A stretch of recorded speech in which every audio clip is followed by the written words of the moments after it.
Fala rapaziada, bom dia para todos vocês. Hoje eu quero dar uma dica aqui para vocês, galera, sobre o motor Zetec Rocan.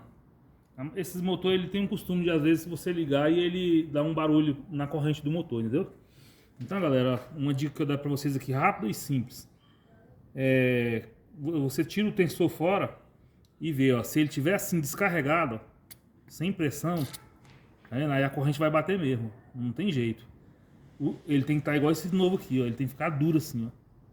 Pra corrente ficar sempre esticada, entendeu? Então agora nós vamos botar esse tensor novo aqui, ó. E vai resolver. Não vai precisar mais trocar nada. Somente o tensor que estica a corrente aqui, beleza? Então essa é a dica de hoje. Deixe seu like. Se inscreva no nosso canal. Tamo junto. Valeu.